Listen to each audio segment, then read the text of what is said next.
Hi ಎಲ್ಲರಿಗೂ ನಮಸ್ಕಾರ. Welcome back to my channel. ಇವತ್ತಿನ ವಿಡಿಯೋದಲ್ಲಿ ನಾನು ಸಿಂಪಲ್ಲಾಗಿ ಚಪಾತಿಗೆ, ದೋಸೆಗೆ, ನಾವು ಮುದ್ದೆಗೂ ಸಹ ಈ ಸಾಂಬಾರನ್ನ ಮಾಡ್ಕೊಂಡು ತಿನ್ಬೋದು. ಸಖತ್ ಟೇಸ್ಟಿಯಾಗಿರುತ್ತೆ.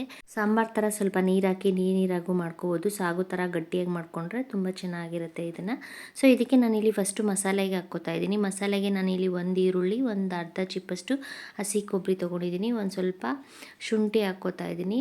ಒಂದು 1/4 ಇಂಚಷ್ಟು ಶುಂಠಿ ಹಾಕ್ಕೊಂಡಿದ್ದೀನಿ. ಮತ್ತು 1 ಟೊಮ್ಯಾಟೊ, ಒಂದು ಸ್ವಲ್ಪ ಕೊತ್ತಂಬರಿ ಸೊಪ್ಪನ್ನು ತೊಳೆದು ನಾನು ಮಿಕ್ಸಿ ಜಾರ್ಗೆ ಹಾಕ್ಕೊಂಡಿದ್ದೀನಿ. ಇದಕ್ಕೆ ನಾನಿಲ್ಲಿ 1 ಸ್ಪೂನಷ್ಟು ಖಾರದ ಪುಡಿ ಹಾಕ್ಕೋತಾ ಇದ್ದೀನಿ. ಮತ್ತು ಒಂದು 2 ಸ್ಪೂನಷ್ಟು ಧನಿಯಾ ಪುಡಿ ಹಾಕ್ಕೋತಾ ಇದ್ದೀನಿ.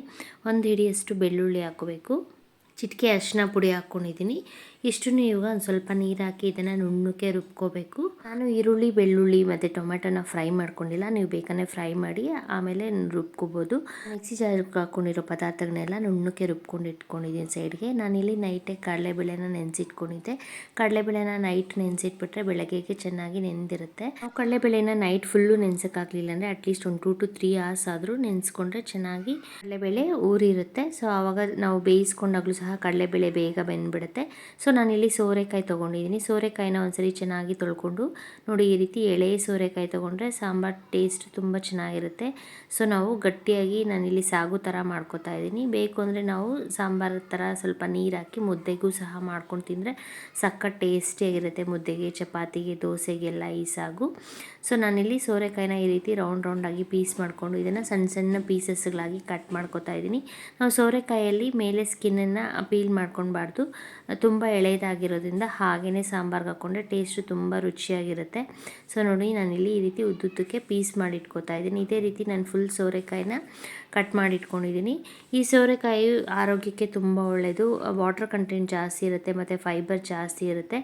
ನಾವು ವೆಯ್ಟ್ ಲಾಸ್ ಮಾಡಬೇಕಾದ್ರೆ ಸೋರೆಕಾಯಲ್ಲಿ ಸೂಪ್ ಮಾಡ್ಕೊಂಡು ತಿಂದರೆ ಸಖತ್ ಟೇಸ್ಟಿಯಾಗಿರುತ್ತೆ. ಈ ರೀತಿ ಮಸಾಲೆ ಮಾಡಿಕೊಂಡು ನಾವು ಬೇಕಾದರೆ, ತುಂಬ ಮಸಾಲೆ ಅಂದರೆ ನಾವು ಮಸಾಲೆ ಸಾಂಬಾರನ್ನ ತೆಗೆದುಬಿಟ್ಟು ಬರೀ ಸೋರೆಕಾಯಿ ಮತ್ತು ಒಂದು ಸ್ವಲ್ಪ ಕಡಲೆಬೇಳೆ ಹಾಕ್ಕೊಂಡು ಎರಡನ್ನೂ ನೈಟ್ ಟೈಮ್ಸು ಬರೀ ಕಡಲೆಬೇಳೆ ಸೋರೆಕಾಯಿ ಒಂದು ಬೌಲ್ ತಿನ್ನೋದ್ರಿಂದ ಹೊಟ್ಟೆನೂ ಬೇಗ ಫಿಲ್ ಆಗುತ್ತೆ ಮತ್ತು ನಮಗೆ ಬೇಗ ಹೊಟ್ಟೆ ಹಸಿವಾಗಲ್ಲ. ವೆಯ್ಟ್ ಲಾಸು ಸಹ ಚೆನ್ನಾಗಾಗುತ್ತೆ. ಸೋರೆಕಾಯಿ ಆರೋಗ್ಯಕ್ಕೆ ತುಂಬ ಒಳ್ಳೆಯದು. ವೆಯ್ಟ್ ಲಾಸ್ ಮಾಡೋರು ಸೋರೆಕಾಯಿನ ತುಂಬ ಜಾಸ್ತಿ ಪ್ರಿಫರ್ ಮಾಡ್ತಾರೆ. ಸೊ ನಾನಿಲ್ಲಿ ಸೋರೆಕಾಯಿನ ಕಟ್ ಮಾಡ್ಕೊಂಡಿದ್ದೀನಿ. ಈಗ ನಾನು ಒಗ್ಗರಣೆ ಹಾಕ್ಕೋತಾ ಇದ್ದೀನಿ. ಒಗ್ಗರಣೆಗೆ ನಾವು ಪಾತ್ರೆ ಆದರೂ ಇಟ್ಕೋಬೋದು. ನಾನಿಲ್ಲಿ ಕುಕ್ಕರಲ್ಲಿ ಮಾಡ್ಕೊಳೋದ್ರಿಂದ ಕುಕ್ಕರ್ ಇಟ್ಕೊಂಡಿದ್ದೀನಿ. ಕುಕ್ಕರ್ಗೆ ಒಂದು ಸ್ವಲ್ಪ ಎಣ್ಣೆ ಹಾಕಿ, ಸಾಸಿವೆ ಹಾಕಿ, ಹಸಿ ಕರ್ಬೇವಿನ ಸೊಪ್ಪು ಹಾಕ್ಕೋತಾ ಇದ್ದೀನಿ. ಕರ್ಬೇವಿನ ಸೊಪ್ಪನ್ನ ನಾವು ಸ್ವಲ್ಪ ದಿನ ಒಂದು 10 to 15 ಡೇಸ್ವರೆಗೂ ಫ್ರಿಜ್ಜಲ್ಲಿಟ್ಟರೆ ಅದು ಬೇಗ ಒಂಥರ ಮೆತ್ತಗಾಗ್ಬಿಟ್ಟು ಕಪ್ಪಗಾಗ್ಬಿಡುತ್ತೆ. ಸೊ ಅದ್ರ ಬದಲು ನಾವು ಬೇಕಾದರೆ ಕರ್ಬೇವಿನ ಸೊಪ್ಪನ್ನು ತೊಳೆದ್ಬಿಟ್ಟು ಚೆನ್ನಾಗಿ ಒಣಗಿಸಿ ನಾವು ಸ್ಟೋರ್ ಮಾಡಿ ಎತ್ತಿಟ್ಕೋಬೋದು.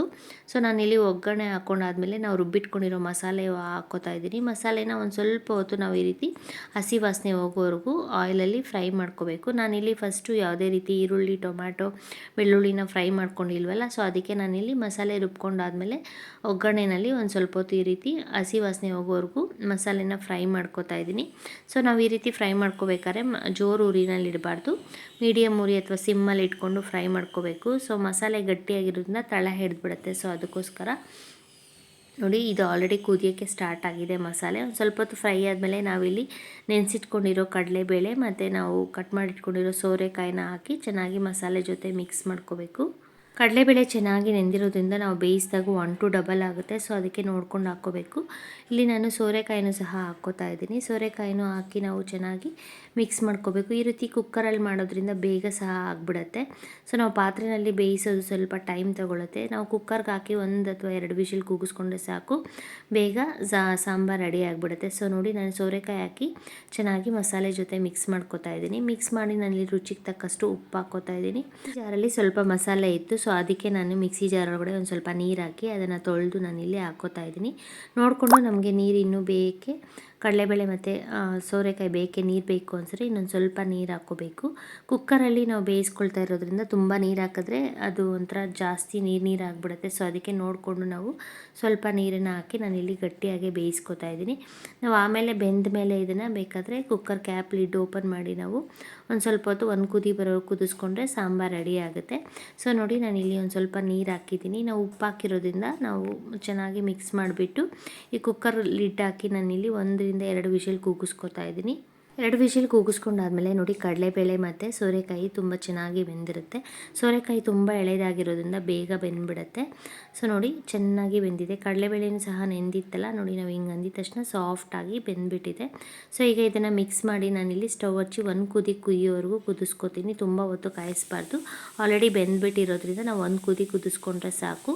ತುಂಬ ಹೊತ್ತು ಸಾಂಬಾರನ್ನ ಕಾಯಿಸಿದ್ರೆ ಅದು ಫುಲ್ಲು ಕಡಲೆಬೇಳೆನೂ ಸೋರೆಕಾಯಿ ಫುಲ್ ಸ್ಮ್ಯಾಶ್ ಆಗಿಬಿಡುತ್ತೆ. ಸೊ ಆ ರೀತಿ ಆಗಬಾರ್ದು. ಸೊ ಈಗ ನೋಡಿ ಇದು ಚೆನ್ನಾಗಿ ಬೆಂದಿದೆ, ಸಾಫ್ಟ್ ಆಗಿದೆ ಕಡಲೆಬೇಳೆ ಎಲ್ಲ. ನೋಡಿ ಒಂದು ಕುದಿ ಕುದಿಸ್ಕೊಂಡು ಆದಮೇಲೆ ನಾನಿಲ್ಲಿ ಸ್ಟವ್ ಆಫ್ ಮಾಡ್ಕೋತಾ ಇದ್ದೀನಿ. ಇದನ್ನು ನೋಡಿಕೊಂಡು ನಮಗೆ ನೀರು ತುಂಬ ಗಟ್ಟಿಯಾಗಿದೆ, ನೀರು ಬೇಕು ಅನ್ಸಿದ್ರೆ ಒಂದು ಸ್ವಲ್ಪ ನೀರು ಹಾಕಿ ನಾವು ಈ ರೀತಿ ಕುದಿಸ್ಕೋಬೋದು. ಸೊ ಈಗ ಸೋರೆಕಾಯಿ ಮತ್ತು ಕಡಲೆಬೇಳೆ ಸಾಂಬಾರು ಅಥವಾ ಸಾಗು ರೆಡಿಯಾಗಿದೆ. ಸಖತ್ ಟೇಸ್ಟಿಯಾಗಿರುತ್ತೆ. ಸೊ ಈ ರೀತಿ ನೀವು ಮಾಡಿ ನೋಡಿ, ಸಖತ್ತು ರುಚಿಯಾಗಿರುತ್ತೆ. ಸೊ ಎಲ್ಲರೂ ಇಷ್ಟಪಡ್ತಾರೆ. ಸೊ ನಾನು ಮಾಡೋ ವೀಡಿಯೋಸ್ ನಿಮ್ಗೆ ಇಷ್ಟ ಆದರೆ ಪ್ಲೀಸ್ ಲೈಕ್ ಮಾಡಿ, ಶೇರ್ ಮಾಡಿ ಮತ್ತು ಸಬ್ಸ್ಕ್ರೈಬ್ ಮಾಡಿ. ಇನ್ನಷ್ಟು ವೀಡಿಯೋಸ್ಗೋಸ್ಕರ ನಮ್ಮ ಚಾನಲ್ನ ವಿಸಿಟ್ ಮಾಡಿ. Thanks for watching. ಕಡಲೆಬೇಳೆ ಸೋರೆಕಾಯಿ ಮಸಾಲೆ ಸಾಂಬಾರು ರೆಡಿಯಾಗಿದೆ.